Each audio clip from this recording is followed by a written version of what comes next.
রাজধানীর উত্তরা আজ এক ভয়াবহ ঘটনার সাক্ষী হল। দুপুর ১টার কিছু আগে মাইলস্টোন স্কুল অ্যান্ড কলেজের কাছে বিমান বাহিনীর একটি প্রশিক্ষণ বিমান হঠাৎ করেই বিধ্বস্ত হয়ে পড়ে। মুহূর্তেই শিখা ধরে যায় বিমানটিতে। চারদিকে ছড়িয়ে পড়ে আতঙ্ক, শব্দে কেঁপে ওঠে আশপাশের ভবনগুলো। ভয়াল সেই দুর্ঘটনায় প্রাণ হারান ফ্লাইট লেফটেন্যান্ট তৌকির আহমেদ। আহত হয়েছেন অন্তত ২৩ জন, যাদের মধ্যে কয়েকজনের অবস্থা আশঙ্কাজনক। নিহত ফ্লাইট লেফটেন্যান্ট তৌকির ছিলেন এক প্রতিশ্রুতিশীল কর্মকর্তা। পাবনা ক্যাডেট কলেজ থেকে পাশ করে বাংলাদেশ বিমান বাহিনীতে যোগ দেন। মাত্র ১ বছর আগে নতুন জীবনে পা দিয়েছিলেন, বিয়ে করেছিলেন ভালোবাসার মানুষকে। স্বপ্ন ছিল দেশের আকাশ পাহারা দেওয়ার, কিন্তু আজ সেই স্বপ্ন ভেঙে চুরমার হয়ে গেল উত্তরা আকাশের বুকে।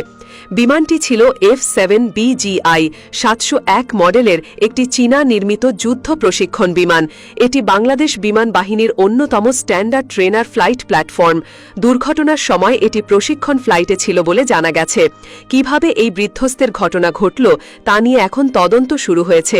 বিমান বিধ্বস্ত হওয়ার পরপরই সেটিতে দগ্ধ ধরে যায়। ধোঁয়ার কুণ্ডলী আর শিখা, লেলিহান শিখা মুহূর্তে ঢেকে দেয় দুর্ঘটনাস্থল।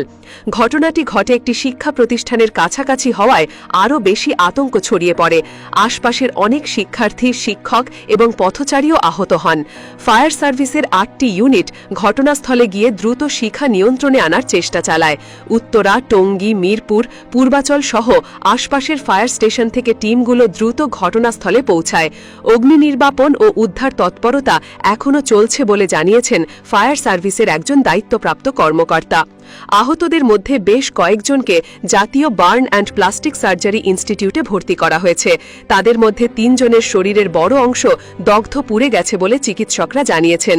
আহতদের সুচিকিৎসা নিশ্চিত করতে ইতোমধ্যেই সব ধরনের প্রস্তুতি নিয়েছে বার্ন ইনস্টিটিউট কর্তৃপক্ষ। সামাজিক যোগাযোগ মাধ্যমে দুর্ঘটনার ভিডিও ও ছবি ছড়িয়ে পড়তেই দেশ জুড়ে শোকের ছায়া নেমে আসে। সাধারণ মানুষ থেকে শুরু করে বিশিষ্টজনেরা এই মর্মান্তিক দুর্ঘটনায় গভীর শোক ও সমবেদনা প্রকাশ করছেন। বিমান বাহিনীর পক্ষ থেকেও এই দুর্ঘটনার বিষয়ে গভীর দুঃখ প্রকাশ করা হয়েছে এবং বলা হয়েছে ঘটনাটি কিভাবে ঘটল তা নিরপেক্ষ তদন্তের মাধ্যমে খুঁজে বের করা হবে। এই দুর্ঘটনা নতুন করে প্রশ্ন তুলেছে প্রশিক্ষণ বিমানগুলোর কারিগরি সক্ষমতা ও নিরাপত্তা নিয়ে। সাম্প্রতিক বছরগুলোতে কয়েকটি দুর্ঘটনা চোখে পড়েছে, যার মধ্যে বেশ কিছু ছিল প্রশিক্ষণ চলাকালীন সময়ে। এমন দুর্ঘটনা যেন আর না ঘটে তার জন্য সর্বোচ্চ সতর্কতা ও আধুনিকায়নের দাবি জানাচ্ছেন বিশেষজ্ঞরা। উত্তরার আকাশে আজ আর কোনো যুদ্ধের মহড়া ছিল না, ছিল না বিজয়ের পতাকা ওড়ানোর দৃশ্য, ছিল শুধু হাহাকার,